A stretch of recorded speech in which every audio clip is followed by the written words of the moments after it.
A few minutes later, the second mate came forward again. I was still near the rigging, holding the lantern without much purpose. "Is that you, Plummer?" he asked. "No, sir," I said. "It's Jessup." "Where's Plummer, then?" he asked. "I don't know, sir." "I think he's gone forward. Should I go tell him you want him?" "No need," he said. "Tie your lamp up in the rigging on the sheer pole there. Then get Plummer's lamp and put it up on the starboard side. After that, go aft and help the two apprentices in the lamp locker." "Yes, sir," I answered, and did what he told me. After I got Plummer's light and tied it to the starboard sheer pole, I hurried aft. I found Tammy and the other apprentice busy in the locker, lighting lamps. "What are we doing?" I asked. "The old man ordered us to tie all the spare lamps in the rigging to light the decks," said Tammy. "Good idea, too. He handed me 2 lamps and took 2 himself. Come on," he said, stepping out on deck. "We'll fix these in the main rigging, then I want to talk to you." "What about the mizzen?" I asked. "Oh," he said. "The other apprentice will handle that." Then he came over to me. "Listen, Jessup," he said without hesitation. "I mean that something about the ship itself is causing all this," he said.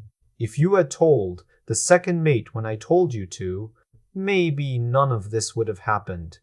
But I don't know for sure," I said. "It's just a guess. I have no proof." "Proof," he interrupted. "What about tonight? That's proof enough for me." I hesitated before answering. "So do I said after a moment. "But I don't have any proof that the skipper or second mate would believe. They'd never take me seriously. They'd listen now for sure," he said. "After what's happened, they'd believe anything. And it's your duty to tell them. What could they do?" I said sadly. "If they understand, they might put into the nearest port and get us ashore." I shook my head. "Well, anyway, they'll have to do something," he said. "We can't go around the Horn with so few men left. There aren't enough of us to handle the ship if a storm comes. You forgot something, Tammy. Even if I got the old man to believe me, he couldn't do anything. Don't you see? If I'm right, we wouldn't even be able to see land." "We're like blind men. What do you mean?" he asked. "Didn't I tell you?" I said. "Tell what?" he asked. "About the ship I saw," I said. "I thought you knew." "No," he said. "You mean the morning watch day before yesterday?" "Yes," I said. "Do you know why?" "No," he said. "I just heard you were dozing at the wheel and got caught." "That's a stupid story," I said. Then I told him everything, including my idea about it. "Now you understand?" I asked. "You mean the strange atmosphere or whatever it is makes us unable to see other ships?" he said, a bit amazed. "Yes," I said. "But the point is, if we can't see another ship even when close, then we can't see land either. We're basically blind. Just think, we're out in the ocean playing an endless game of blind man's hop. The old man couldn't put into port even if he wanted to. He'd run us ashore without seeing it. What do we do then?" he asked sadly. "Can't something be done? This is terrible." We walked quietly for a minute, then he spoke again. "We might get hit by another ship without even seeing it?" "Maybe," I said. "But from what I saw, it seems we're visible. So other ships could see us and avoid us, even if we can't see them." "And what if it's not a ship?" he asked. "What if it's an iceberg, a rock, or wreckage?" "Then," I said, joking a little, "we'd probably damage it." He didn't answer, and we were quiet for a moment. Then suddenly he said, "Those lights the other night, were they ship's lights?" "Yes," I said. "Why?" "Well," he said, "if they were real lights, we should have been able to see them." "I should know that," I said. "Don't forget, the second mate kicked me off the lookout for trying to do that." "I don't mean that," he said. "Don't you get it? It might have just been a gap in the mist. Of course I could be wrong. but the fact that the lights vanished almost immediately shows the mist was still surrounding us. That made him feel more like I did. And when he spoke again, his voice had lost its hopeful tone. "Then you don't think it's worth telling the second mate or the captain?" he asked. "I'm not sure," I said. "I've thought about it, and it can't hurt. I think I will." "You should," he said. "No one will laugh at you now. It might help. You've seen more than anyone." He stopped walking and looked back. "Hold on," he said, and ran aft a few steps.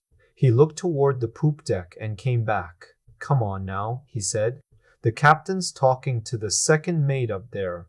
This is your best chance." I still hesitated, but he grabbed my sleeve and almost pulled me to the lee ladder. "All right," I said when we got there. "I'll come.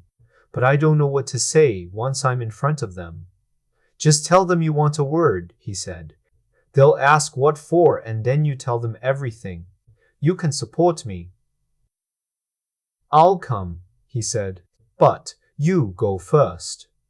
I climbed the ladder and crossed over to where the captain and second mate were, talking seriously by the rail. Tammy stayed behind, and the second mate asked what I wanted. "I want to speak with you and the captain, sir," I said. "What is it, Jessup?" the captain asked. "I'm not sure how to say it, sir," I replied. "It's about these strange things." "What things?" "Speak up," he said. "Well, sir," I said quickly, "something terrible has come aboard this ship since we left port." He glanced at the second mate, who looked back at him. "What do you mean, come aboard?" he asked. "From the sea, sir," I answered. "Tammy has too." "Ah," he said, and he looked like he was starting to understand. "From the sea?" He looked again at the second mate, who was still staring at me. "Yes, sir," I said. "It's the ship. She's not safe. I've been watching. I think I understand a little, but there's still much I don't." I paused. The captain turned to the second mate, who nodded seriously. Then I heard him mutter something to the captain, and the captain replied. Then he turned back to me. "Listen, Jessup," he said. "I'll be straight with you. You seem smarter than most sailors, and I think you can keep quiet. I have my mate's certificate." "Sir," I said plainly. Behind me, Tammy gave a small gasp. He didn't know that before. The captain nodded. "Even better," he said. "I might talk to you about that later." He paused again, and the second mate whispered something to him. "Yes," he said, answering the whisper. Then he spoke to me again. "You say you saw things come out of the sea?" he asked. "Tell me everything from the start." And told the whole story up to the events of that watch. I stuck to the facts. The captain and second mate looked at each other a few times and nodded. When I finished, the captain asked, "So you still say you saw a ship that morning when I sent you from the wheel?" "Yes, sir," I said. "I'm sure of it. But you knew there was no ship there," he said. "Yes, sir," I replied carefully. "But I believe I can explain why. If you'll let me." "Go ahead," he said. Now that I saw he was really listening, all my fear disappeared. I explained my ideas about the mist and the thing it seemed to bring. I ended by telling him how Tammy had pushed me to talk. He thought, "Sir," I said, "that you might want to head to the nearest port." But I told him I didn't think that was possible. "Why not?" he asked, very interested. "Well, sir," I replied, "if we can't see other ships, we won't be able to see land either. We'd crash without knowing where we were going." That idea hit the captain hard. The second mate too, I think. They both were silent. Then the captain said, "By God, Jessup, if you're right, God help us." He thought for a few seconds. Then he said again, clearly upset, "My God!" "The crew mustn't find out, sir," he warned. "It would cause panic." "Yes," said the captain. Then he spoke to me. "Remember this, Jessup. Don't talk about any of this forward." "No, sir," I said. "And you too, boy." the captain told Tammy. Keep quiet. Things are bad enough already. Do you understand? Yes, sir, said Tammy. Then the captain looked back at me. These things, or creatures you say, come from the sea, he said. You've only seen them after dark, right? No, sir, I replied. Never during the day. He looked at the second mate. As far as I can tell, Mr. Stroll, Mr. Seed, Tulipson, he said, the danger only happens at night. It's always been at night, sir. The captain nodded. Do you have any suggestions, Mr. Tulipson? He asked. Well, sir, the second mate said, I think we should secure the ship before dark each night.